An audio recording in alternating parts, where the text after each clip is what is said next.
नमस्कार मंडळी. Code crafted bye वैश्यूमध्ये तुमचं मनापासून स्वागत. शिक्षण तुमचं, साथ आमची. जसं की काल ऑलरेडी आपण मॅथमॅटिकल लॉजिकच्या सिरीजला स्टार्ट केलं होतं आणि काल त्याचा पार्ट 1 झाला होता. आज तोच आपण कंटिन्यू करणार आहोत. तर हे मी ऑलरेडी काल डिस्कस केलेलं की हे तुमचं इंडेक्स आहे. ह्याच्यातून आपण स्टेटमेंट्स काल सुरू केलेला आणि स्टेटमेंट्सचा एकदम छोटा टॉपिक एक उरला आहे. तर तो आज बघूया. तर तो आहे ओपन सेंटेन्स. ओपन सेंटेन्स म्हणजे नक्की काय? तर let us start. Open sentence म्हणजे असे सेंटेन्सेस ज्यांची ट्रुथ व्हॅल्यू डिपेंड करते एखाद्या कंडिशन वरती किंवा एखाद्या इन्फॉर्मेशन वरती, जी की आपल्याला त्या सेम सेंटेन्स मध्ये दिलेली नसते. म्हणजे काय? बघूया आपण एका एक्झाम्पल सोबत. तर फर्स्ट एक्झाम्पल इथे आपण बघतोय की x+4 इज इक्वल टू 8. तर x+4 इज इक्वल टू 8 आहे. ठीक आहे, पण तुम्हाला माहितीये का इकडे x ची व्हॅल्यू काय आहे? नाही. सो अशा केसमध्ये तुम्ही सांगू शकता का की हा स्टेटमेंट ट्रू आहे की फॉल्स आहे? नाही. का? कारण इथे इन्फॉर्मेशन आपल्याला अर्धी दिलेच नाही आहे. तर मग अशा स्टेटमेंट्सला आपण ओपन सेंटेन्स बोलतो. का? कारण बघा, जर x ची व्हॅल्यू 4 असेल, तर मग काय असणार त्याचं आउटपुट? ट्रू. कारण 4 + 4 8 येतं. जर तेच x ची व्हॅल्यू 4 नसेल, तर कुठलाही दुसरा नंबर असेल, 5 घेऊया. तर 5 + 4 8 होतं का? नाही. सो मग हे काय होणार? फॉल्स होणार. So based on the value of x, statement एकतर ट्रू बनतंय किंवा फॉल्स बनतंय. सो अशा स्टेटमेंट्सला आपण बोलतो ओपन सेंटेन्स. एक खूप इम्पॉर्टंट नोट आहे. तर स्टुडंट्स ओपन सेंटेन्समध्ये जास्त करून कन्फ्यूज होतात. तर मग त्याच्यासाठी तुम्हाला दोन गोष्टी लक्षात ठेवायच्या आहेत की ओपन सेंटेन्सला आपण एखादं स्टेटमेंट कन्सिडर करत नाही इन लॉजिक. वाय? कारण त्याची ट्रुथ व्हॅल्यू फिक्स नसते. सो ओपन सेंटेन्सला आपण असंही बोलू शकतो, not a statement or not a statement in logic. दोन्हीही व्हॅलिड आहे. त्याच्यानंतर mathematical identities are always true statements. Mathematical identities म्हणजे काय? तर जेवढे पण आपले फॉर्म्युलाज आहेत, इक्वेशन्स आहेत, जसं की a+b the whole square, a+b the whole cube, तर त्यांच्या LHS ला एक व्हॅल्यू आहे, RHS ला जी व्हॅल्यू आहे, तर ती हमेशा इक्वल आहे. तर हे मी एक एक्झाम्पल आहे पुढे, त्याच्यात तुम्हाला समजून जाईलच. तर ही तुमची एक्सरसाइज 1.1 आहे, जी की आपण पूर्णपणे आज सॉल्व करणार आहोत. जर तुम्हाला कॉन्सेप्ट प्रॉपरली क्लिअर असेल, तर तुम्ही हा व्हिडिओ पॉज करून डायरेक्टली सॉल्व करा आणि आन्सर्स व्हेरीफाय करा. जर तुम्हाला कुठल्याही क्वेश्चनमध्ये डाऊट आला, तर तुम्ही व्हिडिओमध्ये मी एक्सप्लेन करेल त्याच्यात बघूच शकतात. सो आपण वन बाय वन जाणार आहोत. तो व्हेरी फर्स्ट क्वेश्चन आहे, a triangle has n sides. So तुम्ही आधी विचार करा की याचा आन्सर काय असेल. तर आता इथे मी एक जस्ट एक रिवाइज करवते की इथे आपल्याला विचारलं काय आहे की state which of the following sentences are statements. तर कुठले स्टेटमेंट आहेत? जर ते स्टेटमेंट असतील तर तुम्हाला तुमचा आन्सर जस्टिफाय करायचा आहे. Like justify your answer. जर तो एक स्टेटमेंट असेल आणि जर तो एक स्टेटमेंट असेल तर त्याच्याकडे ट्रूथ व्हॅल्यू नक्कीच असणार, तर मग ती ट्रूथ व्हॅल्यू फक्त लिहायची. सो या एवढ्या गोष्टी तुम्हाला आन्सर मध्ये असल्या पाहिजे आणि बोर्ड एक्झाम साठी तुम्ही जेवढे जास्त एक्सप्लेनेटरी राहाल तेवढं तुमच्यासाठी बोनस पॉइंट आहे. सो या तुम्ही व्हिडिओला पॉज करू शकता आणि मग नंतर तुम्ही स्वतःहून सॉल्व्ह करून नंतर व्हेरीफाय करा की तुमचा आन्सर राईट आहे की रॉंग आहे. तर a triangle has n sides. So लहानपणीपासून आपण बघत आलो आहोत की ट्रायंगल्स कसे दिसतात. एक तर ट्रायंगल असा असतो जो की इक्विलॅटरल आहे किंवा एक राईट अँगल ट्रायंगल असतो, बरोबर. त्याच्यानंतर एक्यूट अँगल ट्रायंगल असतो आणि असे खूप डाऊन द लाईन आपल्याला ट्रायंगल्स बघायला भेटतील. तर सगळ्या ट्रायंगल्स मध्ये जर तुम्ही बघितलं तर कॉमन एक गोष्ट आहे जी की त्यांना फक्त आणि फक्त 3 साइड्स आहेत. सो ह्या स्टेटमेंट मध्ये किंवा ह्या क्वेश्चन मध्ये आपल्याला काय विचारले की a triangle has n sides. So हा सगळ्यात पहिला इथे एन आपल्याला दिलेला आहे का? नाही. तर ह्याच्यामध्ये काय आहे? इनकम्प्लीट इन्फॉर्मेशन आहे. तर जर एखादा स्टेटमेंट विथ इनकम्प्लीट इन्फॉर्मेशन असेल तर त्यांना आपण ओपन सेंटेन्स बोलतो आणि त्यालाच आपण शॉर्टमध्ये बोलू शकतो not a sentence, not a statement. So मी याला फक्त NS लिहिते सध्या, नॉट अ स्टेटमेंट किंवा ओपन सेंटेन्स मध्ये तुम्ही बोलू शकता. सो हे कळलेलं आहे की a triangle has N sides, हे काय आहे, स्टेटमेंट नाही. नेक्स्ट आहे the sum of interior angles. Interior angles म्हणजे कुठले, internal angles of a triangle is 180 degree. तर आता इथे मी ऑलरेडी ट्रायंगल काढले तर तुम्ही बघू शकता की इक्विलेटरल ट्रायंगल मध्ये जे अँगल्स असतात हे इंटिरियर अँगल्स असतात आतमधले. तर हे काय असतात, 60 60 60 असतात, तिघांना ऍड केलं तर 180 होतं. सेम एक 30 60 90च्या ट्रायंगल मध्ये हा 90 असतो, एक 30 असतो, एक 60 असतो. सो अगेन हा यांना पण तुम्ही जर ऍड केलं तर 180 होतात. अॅक्यूट अँगल ट्रायंगल मध्ये काय होतं, बेस अँगल्स 45 असतात, सो हे दोन 45 होतात आणि वजा 90 असतो. सो मग अगेन इथे पण तुम्ही बघू शकतात की कशा प्रकारे तिघांना पण ऍड करून 180च आन्सर येत आहे. सो हा एक स्टेटमेंट आहे का, हो. तर मग याचं काय असणार, ट्रूथ व्हॅल्यू ट्रू असणार. सो मग तुम्हाला कसं लिहायचंय, ह्याला एक स्टेटमेंट आहे आणि मग ह्याचं तुम्हाला ट्रूथ व्हॅल्यू लिहायची. बघा मी क्वेश्चन दाखवल्यावरती तुम्ही व्हिडिओ पॉज करा, जेणेकरून तुम्ही सॉल्व्ह करू शकता स्वतः आणि नंतर व्हेरीफाय करू शकता. You R amazing. सो आता इथे जसं की आपण ऑलरेडी बघितलं होतं काल की एक्सक्लामेशन मार्क आहे. तर मग एक्सक्लामेशन मार्क असेल तर आपण त्याला काय बोलतो, त्याला आपण नॉट अ स्टेटमेंट बोलतो का, कारण तशा सेंटेन्सेस मध्ये जिथे इंटरोगेशन असेल, एक्सक्लामेशन असेल, क्वेश्चन असेल, ऑर्डर असेल, कमांड असेल, रिक्वेस्ट असेल, तर अशांना आपण स्टेटमेंट बोलत नाही.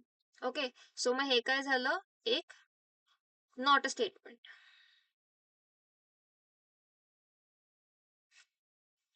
हे एन आहे हा.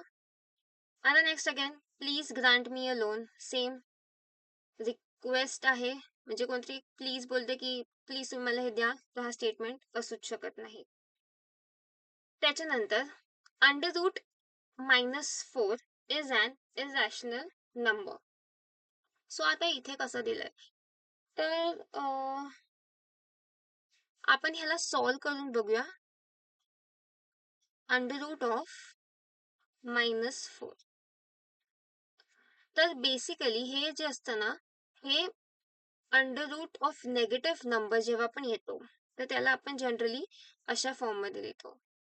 तर मी 4 कॉन्स्टंट आहेत त्याला एका साईडला लिहिते आणि -1 लिहिते. दोघंही सेम आहेत, फक्त मी थोडंसं एलॅबोरेट करून दिलंय. तर आपल्याकडे कॉम्प्लेक्स नंबर करून एक गोष्ट आहे, ज्याच्यामध्ये कॉम्प्लेक्स नंबर काय बोलतो की अंडर रूट ऑफ -1 जो असतो त्याची जी व्हॅल्यू असते ती आय असते. सो इथे हा अंडर रूट ऑफ -1 जर आपण पकडला तर तो काय बनतो, तो आय बनतो आणि मग अंडर रूट कोणावरती राहिला, 4 वरती राहिला. सो मग अंडर रूट ऑफ 4 काय असतो, 2. तर हे काय आलं, 2i आलं. तर 2i काय आहे, हा एक इमॅजिनरी नंबर आहे. तुम्हाला माहितीये का ह्याची व्हॅल्यू काय असणार आहे ते, नो, हा एक इमॅजिनरी नंबर आहे. सो जर हा एक इमॅजिनरी नंबर आहे म्हणजेच काय की तो इरॅशनल नंबर नाही आहे. आणि जर तो इरॅशनल नंबर नाही आहे तर मग हा जो स्टेटमेंट आहे तो काय बनतो, फॉल्स बनतो का, कारण इकडे काय बोलतायत की under root of -4 is an irrational number. तर ते तर फॉल्स आहे कारण हा इरॅशनल आहेच नाही. सो मग ह्याची जी ट्रूथ व्हॅल्यू असणार ती काय येणार, फॉल्स येणार. पण तुम्ही लिहिणार कसं, स्टेटमेंट आणि त्याच्या पुढे तुम्ही त्याची ट्रूथ व्हॅल्यू लिहिणार फॉल्स. नेक्स्ट आहे x² -6x + 8 = 0. तर तुम्हाला बघून कळलंच असेल हा एक क्वाड्रॅटिक इक्वेशन आहे. इम्प्लाइज म्हणजे काय की त्याचे जे रूट्स आहेत त्यांची व्हॅल्यू आहे x = -4 किंवा x = -2. तर आता आपल्याला जर माहिती असेल तर चांगलंय, जर माहिती नसेल तर सॉल्व्ह करून चेक करायचं. आता ह्या क्वाड्रॅटिक इक्वेशनला सॉल्व्ह करायचा प्रत्येकाचा अप्रोच वेगवेगळा असू शकतो. असं इम्पॉर्टंट नाहीये की ज्या अप्रोचने मी सॉल्व्ह करेल तोच अप्रोच तुम्हाला सुद्धा येईलच. सो तुम्हाला ज्या अप्रोचमध्ये तुम्ही कम्फर्टेबल आहात, तुम्ही त्या अप्रोचला कन्सिडर करा. सो मग आता इथे काय दिलंय, आपण याला सॉल्व्ह करून चेक करूया की x square minus 6x plus 8 equal to 0. So हे कुठल्या फॉर्म मध्ये आहे, a x square minus b x plus c is equals to 0, जे की क्वाड्रेटिक इक्वेशन आहे. सो आपण क्वाड्रेटिक इक्वेशन्स मध्ये प्रोसीड कसं करतो, आपण फर्स्ट नंबर आणि लास्ट नंबरचा प्रोडक्ट घेतो. So product of the two numbers कुठले, फर्स्ट आणि लास्ट, तर ते की होतात 8. का, कारण पहिल्याचं कोइफिशियंट 1 आहे, काही नाहीये म्हणजे, आणि 8 1 जा 8 होतं. आणि त्याच्यानंतर आपण प्रोडक्टच्या नंतर सेकंड थिंग जी घेतो ती असते सम. सम म्हणजे काय असतो, तर मधला जो नंबर असतो ना, आपण त्याच्यासाठी सम घेतो. सो मग मधला नंबर काय आहे, -6. तर आता इथे मी दाखवते. तर आपल्याला असे दोन नंबर हवेत ज्यांना मल्टिप्लाय केल्यावरती आपल्याला 8 आन्सर असं येईल, आणि त्याच सेम दोन नंबरला एकतर प्लस किंवा मायनस केलं की आपल्याला -6 आन्सर येईल. सो असे कुठले नंबर आहेत, तर व्हेरी बेसिक नंबर जे येतात ते आहे 2 आणि 4. का, कारण 4 2 जा किंवा 2 4 जा 8 होतो, आणि 4 + 2 6 होतो. सो मग मी इथे सिम्पली आता 4 आणि 2 लिहिते, आणि इथे पण सेम 4 आणि 2 लिहिते. पण जर तुम्ही बघितलं, आपल्याला इथे 4 + 2 6, पॉझिटिव्ह 6 नको, आपल्याला निगेटिव्ह 6 हवाय. सो मग अशा केसमध्ये आपण काय करणार, आपल्याला इथे कुठल्या तरी नंबर्सला निगेटिव्ह करावं लागणार. तर जर मी -4 केलं ना आणि मध्ये प्लस ठेवलं, सो मायनस प्लस मायनस होतं, ते तर 2 होणार, म्हणजे -2 होणार, ते तर नाही चालणार. तर मग आपण काय करूया, -2 परत घेऊया. सो मग -4 -2, ते काय होतं, minus minus plus, greater sign लागते मायनस, तर ते बनतं -6. ओके, हे झालं आपलं प्रॉपर. आणि सेम तेच इथे वरती पण व्हेरीफाय करून बघायचं, दोघांना जर मायनस लावलं तर प्लस 8 येतोय का, हो, कारण दोन निगेटिव्ह नंबर्सला मल्टिप्लाय केलं की त्यांचं जे आन्सर असतं ते पॉझिटिव्ह येतं. सो अगेन हे पण ट्रू झालं.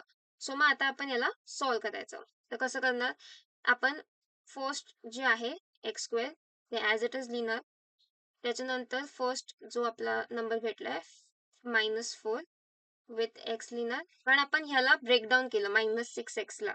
लॉजिकली ते पॅटर्न आहे की आपण मधल्या टर्मला आपण ब्रेकडाऊन करतो.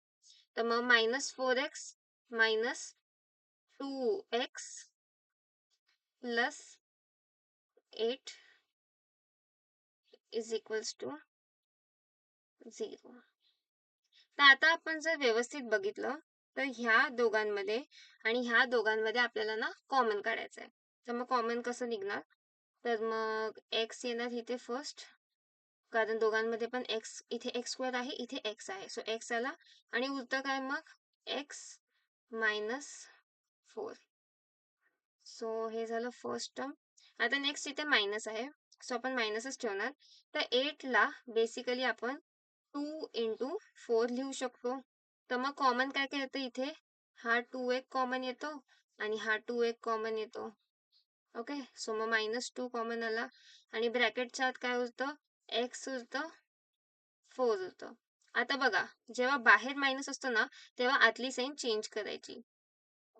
का, कारण जर मी त्याला प्लस घेतलं ना, तर जेव्हा तुम्ही इक्वेशनला ते सॉल्व्ह कराल ना, तर ते -2x -8 येणार, कारण हा मायनस काय करतोय, प्लस मायनसला मायनस करून टाकतोय. सो म्हणून ते एक रॉंग इक्वेशन बनणार. आणि कधी पण लक्षात ठेवा की आपला जो हा रूट आहेत ना ब्रॅकेटच्या आतले, ते दोघं सेम येतात. सो x-4 एक आलं, आणि एक दुसरं आलं x-2. सो मग मी इथे जागा नाहीये, तर असं लिहिते. तर x-4 आलं एक, मल्टिप्लाय बाय x-2. आता जेव्हा तुम्ही ह्याला इक्वल्स टूच्या त्या साईडला शिफ्ट कराल, तर आपल्याला +4 आणि +2 असे दोन रूट भेटतात. तर मग इथे त्या लोकांनी तर काय दिलंय की -4 आणि -2 देतात, तर ते रॉंग आलं. म्हणजे काय, हा स्टेटमेंट आहे, कारण आपल्याकडे व्हॅल्यूज सफिशियंट दिलेले आहेत. तर मग हा स्टेटमेंट आहे, पण त्याचं जे ट्रूथ व्हॅल्यू आहे ती काय आहे, फॉल्स आहे. ओके. जर तुम्हाला कुठल्याही क्वेश्चनमध्ये डाऊट असेल तर मला नक्की कमेंट्समध्ये तुम्ही सांगा की कुठचा क्वेश्चन तुम्हाला असं वाटतोय की समजत नाहीये.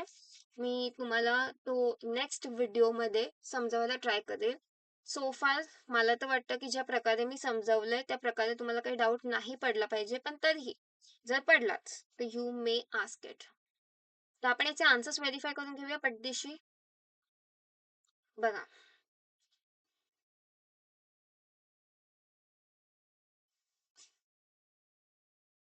प्रॉपर आहेत आपले सगळे आन्सर्स. नेक्स्ट जाऊया. He is an actor. So आता मी एक ट्रिक देते छोटीशी, जी फर्स्ट 6 क्वेश्चन्स मध्ये आपण यूज नाही केली, पण आता आपण ती यूज करणार आहोत. तर ती ट्रिक काय बघा. क्वेश्चन वाचल्यावरती सगळ्यात पहिली गोष्ट काय करायची, की आयडेंटिफाय करा तो स्टेटमेंट आहे की नाही. स्टेटमेंट आहे की नाही कसं कळणार? जर त्याच्यामध्ये सगळ्या इन्फॉर्मेशन्स दिल्या असतील तर तो एक स्टेटमेंट आहे.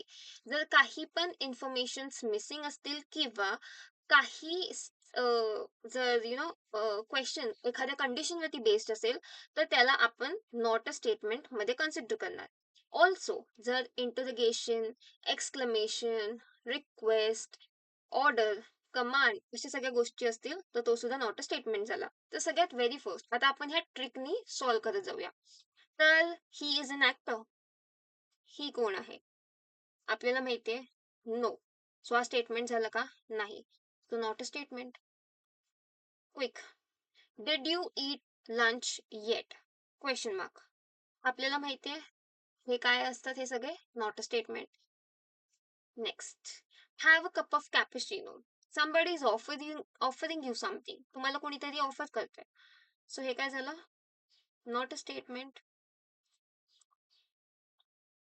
त्याच्यानंतर सो हे मी मगाशी एका स्लाइडमध्ये बोललेले मॅथमॅटिकल आयडेंटिटीज. सो हेच ते आहेत मॅथमॅटिकल आयडेंटिटीज, जे की आपले फॉर्म्युलाज आहेत, जे आपण खूप टाइम बघितले आहेत. A plus b the whole square किंवा a plus b the whole cube. Okay. So ह्याच्यामध्ये बघा, x plus y the whole square is equals to x square plus 2xy plus y square. जेव्हा पण असे mathematical identities असतील आणि तुम्हाला x आणि वाय ची व्हॅल्यू दिलेली नसेल, पण एक्स आणि y belong to real number आहेत हे सांगितले, तर फॉर एव्हरी व्हॅल्यू, कुठलीही व्हॅल्यू असू दे, हे जे स्टेटमेंट आहे ना, हे हमेशा ट्रू असतं. हे तुम्ही सॉल्व्ह करून स्वतःहून चेक करू शकतात. बट हे मॅथमॅटिकल आयडेंटिटीज वाला जर कुठच्याही प्रकारचा क्वेश्चन आला, LHS आणि RHS मध्ये सेम तोच फॉर्म्युला यूज केलेला आहे, त्याचाच आहे. म्हणजे आता इथे इथे असं नाही, इथे असं क्यूब वगैरे दिलंय तर हे रॉंग झालं, बरोबर. पण तसं काय दिलंय का, नाही. सो जर तुमचं लाईक इक्वेशन जर प्रॉपर असेल तर मग तुम्ही 101% शुअरली तो एक स्टेटमेंट ट्रू आहे हे सांगू शकतात. सो हा एक स्टेटमेंट आहे आणि हा स्टेटमेंट काय आहे, ट्रू आहे. त्याच्यानंतर every real number is a complex number. तर मगाशी मी कॉम्प्लेक्स नंबर बद्दल छोटंसं इंट्रोडक्शन दिलेलं. बट कॉम्प्लेक्स नंबरला लिहायची जी पद्धत असते ती अशी असते, ए प्लस 0 आय. आता इथे ए जो आहे ना, तो कुठल्याही प्रकारचा रिअल नंबर असू शकतो आणि आय इथे कॉम्प्लेक्स नंबर असतो, जो की आपण ऑलरेडी मगाशी डिस्कस केला. तर कुठच्याही रिअल नंबरला तुम्ही अशा फॉर्म मध्ये लिहू शकतात आणि म्हणूनच प्रत्येक रिअल नंबर हा एक कॉम्प्लेक्स नंबर असतो. सो हा एक स्टेटमेंट झाला आणि हा ट्रू पण आहे, कारण याच्यामध्ये सगळ्या गोष्टी दिलेल्या आहेत. 1 इज अ प्राईम नंबर. कालच्याच लेक्चरमध्ये आपण बघितलेलं की 2 पासून प्राईम नंबर सुरू होतात आणि 2 हा इव्हन प्राईम नंबर आहे. त्याच्या अगोदर 1 आला, सो डेफिनेटली हा प्राईम नंबर तर नाही आहे आणि हा स्टेटमेंट आहे, कारण याच्यामध्ये इन्फॉर्मेशन आपल्याला सगळं दिलेलं आहे. सो हा एक स्टेटमेंट आहे आणि याची जी ट्रूथ व्हॅल्यू आहे ती फॉल्स आहे. क्विकली याचे आन्सर्स आपण व्हेरीफाय करून घेऊया. या, प्रत्येक गोष्ट आपली करेक्ट होती. नेक्स्ट आहे, with the sunset the day ends. तर हा एक स्टेटमेंट आहे की नाही. आपल्याला माहितीये डे एंड होताना सनसेट तर होतोच आणि जेव्हा सनसेट होतो तेव्हा डे एंड होतो. सो इन्फॉर्मेशन आहे, सो हा एक स्टेटमेंट आहे आणि त्या स्टेटमेंटची ट्रूथ व्हॅल्यू काय आहे, ट्रू आहे, कारण सनराईज सकाळचं होतं. त्याच्यानंतर 1 इज नॉट इक्वल टू 0. तर हा जो ऑपरेटर बोलू शकतो, जे की तुम्ही नंतर शिकालच. तर मग एक्सक्लेमेशन मार्क आणि इक्वल टू. सो एक्सक्लेमेशन मार्कला आपण बोलतो नॉट. ठीक आहे. तर हे असे ऑपरेटर्स असतात जे कम्प्युटर्समध्ये वगैरे यूज होतात. नॉट आणि इक्वल टू तर आपलं साधं equal to.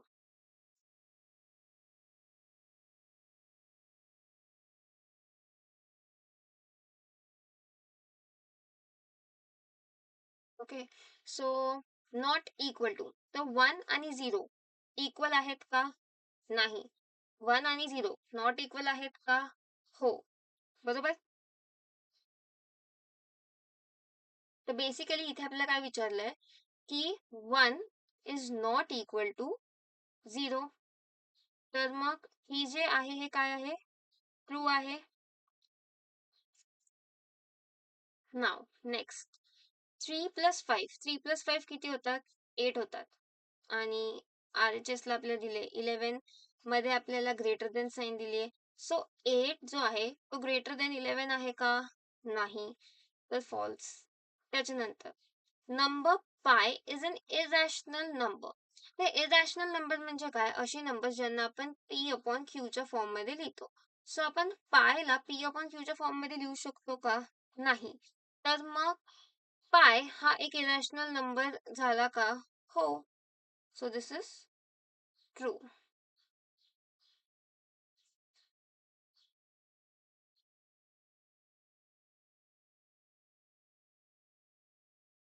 x minus y the whole square is equal to x plus y आणि x minus y. सो जर तुम्ही ह्या इक्वेशनला बघितलं तर हे कुठच्या प्रकारचे आहेत? मॅथमॅटिकल आयडेंटिटीज, जे की आपण ऑलरेडी बघितलेलं. आणि जर तुम्ही ह्या दोघांना जर सॉल्व्ह केलं ना तर तुम्हाला हेच येतं. सो मग हे काय आहे? कुठच्याही एक्स किंवा वायच्या व्हॅल्यूसाठी जे आहे हे इक्वेशन ट्रूच राहणार आणि मॅथमॅटिकल आयडेंटिटी आहे. सो त्या केसमध्ये हे हमेशा हमेशा ट्रूच राहतं.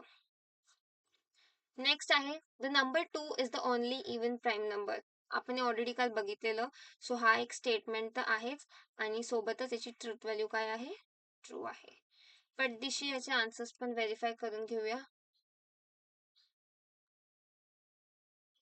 ओके. नेक्स्ट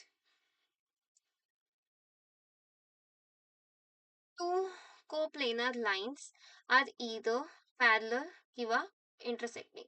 सो बेसिकली काय बोलतोय की जर आपण एक एक प्लेनार बघितलं तर तुम्ही कुठलेही दोन लाईन्स ड्रॉ केले, एक तर ते पॅरलल असतात किंवा ते कधीतरी पुढे जाऊन इंटरसेक्ट होतात. सो ह्या ओनली टू कंडिशन्स असतात. सो म्हणून हे काय झालं? ट्रू झालं. हे स्टेटमेंट आहे का? हो, कारण सफिशियंट इन्फॉर्मेशन दिलेली आहे. Number of arrangements of 7 girls in a row for the photograph is 7 factorial. So हे एक another concept आहे जो इम्पॉर्टंट आहे की कुठल्याही जर तुम्हाला n ऑब्जेक्ट्स साठी विचारलं असेल की n ऑब्जेक्ट्सला आपल्याला एखाद्या रो मध्ये अरेंज करायचंय किंवा त्यांची एक अरेंजमेंट विचारली असेल तर n ऑब्जेक्ट साठी जी अरेंजमेंट असते ना ती हमेशा n फॅक्टोरियल असते. सो मग इथे काय आहे? 7 गर्ल्स इन रो. तर मग हे काय झालं? 7 फॅक्टोरियल झालं. सो हे काय झालंय? ट्रू. ओके.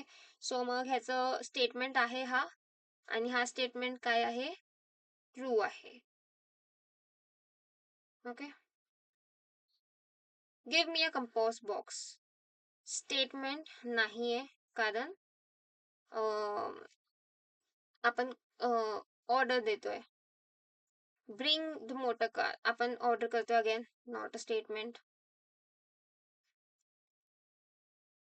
तर इथे आपल्याला विचारले की इट मे रेन टुडे. तर इट मे रेन टुडे, तर मग इथे मी हे का असं लिहिलंय? कारण बऱ्याचशा अकॉर्डिंग हा जो आहे तो एक स्टेटमेंट आहे. बऱ्याचशा टीचर्सच्या अकॉर्डिंग हा जो आहे तो एक स्टेटमेंट नाही आहे. But so far it may rain today हे कम्प्लिटली आजच्या वेदरच्या कंडिशनवरती डिपेंड करतं. सो हे इनकम्प्लीट इन्फॉर्मेशनच्या अंडर पडतं, म्हणून नॉट अ स्टेटमेंटच्या अकॉर्डिंग जाऊ शकतं. सो हे तुम्ही व्हेरिफाय करू शकतात. बट सो फार क्वेश्चनमध्ये इनकम्प्लीट गोष्ट दिलेली आहे. तर म्हणून हा नॉट अ स्टेटमेंटचा पार्ट आहे. त्याच्यानंतर आहे A plus B is less than 7, where A is greater than equal to 0, B is greater than equal to 0, A is less than 7 आणि B is less than 7. म्हणजे काय? तर आपल्याला एक इक्वेशन दिलंय आणि आपल्याला सांगितलंय की A ची जी व्हॅल्यू आहे ती 0 किंवा 0 पेक्षा जास्त आहे. B ची जी व्हॅल्यू आहे ती पण 0 किंवा 0 पेक्षा जास्त आहे आणि A ची जी व्हॅल्यू आहे ती 7 पेक्षा हमेशा छोटी आहे. इक्वल टू नाही ना, फक्त लेस दॅन दिलंय. आणि बीचं पण सेम आहे, 7 पेक्षा छोटी आहे. म्हणजे ए ची व्हॅल्यू बेसिकली 0 पासून 6 पर्यंत जाते आणि बी ची व्हॅल्यू सेम 0 पासून 6 पर्यंतच जाते. सो तुम्ही 0 पासून 6 पर्यंत कुठल्याही जर दोन नंबर्सला ऍड केलं तर त्याचं जे आन्सर आहे ते ऑफकोर्स 7 पेक्षा कमीच असणार आहे. का? कारण ते दोन्हीही नंबर्स जे आहेत ते 7 ला क्रॉस करत नाही आहेत. तर मग हे काय होणार? हे ट्रू असणार.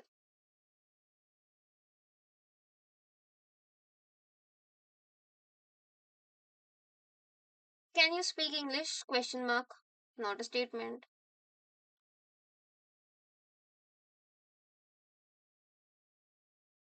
याचे आन्सर्स आपण व्हेरीफाय करून घेऊया. करेक्ट आहेत. सो समरी, ओपन सेंटेन्सेस काय आहेत आज आपण हे बघितलं ह्या व्हिडिओमध्ये. त्याच्यानंतर आपण एक्सरसाइज 1.1 सुद्धा पूर्ण सॉल्व्ह केली. बिफोर दॅट मला एका गोष्टीला फक्त जरा हायलाइट करायचंय की इथे हे ना नॉट इक्वल टू नाही आहे. सॉरी, माझी चूक झाली तिथे. हे नॉट इक्वल टू नाही आहे, हे ना 1 फॅक्टोरियल आहे. तर 1 फॅक्टोरियल म्हणजे काय? तर 1 इंटू 1, बरोबर. 1 फॅक्टोरियल म्हणजे काय असतं? म्हणजे बेसिकली 1 हा सगळ्यांची मल्टिप्लाय होतं आणि एक नंबर असतो. म्हणजे 2 फॅक्टोरियल असेल तर 2 into 1. So 1 factorial basically 1 into 1, जे की आपण 1च कन्सिडर करतो हमेशा. आणि 1 हे 0च्या इक्वल आहे का? नाही. सो हे फॉल्स झालं. सो या, ते मला नेक्स्ट क्वेश्चनमध्ये 7 फॅक्टोरियलच्या वेळेला लक्षात आलं की हा फॅक्टोरियल नाहीये. सो इट्स माय मिस्टेक की हा फॅक्टोरियल आहे, हे नॉट इक्वल टू नाही आहे. ओके. सो बाकी सगळं तर परफेक्ट आहे. जर तुम्हाला कुठच्याही क्वेश्चनला डाऊट असेल, तुम्ही लोक बिंदास्तपणे कमेंट्समध्ये सांगा. And I would be always ready to solve each and every doubt which you face. So done with all. तर let's stop for today. And last गोष्ट जी तुम्ही लक्षात ठेवली पाहिजे ती आहे की प्रत्येक विद्यार्थीमध्ये एक यशस्वी भविष्य दडलंय. Thank you.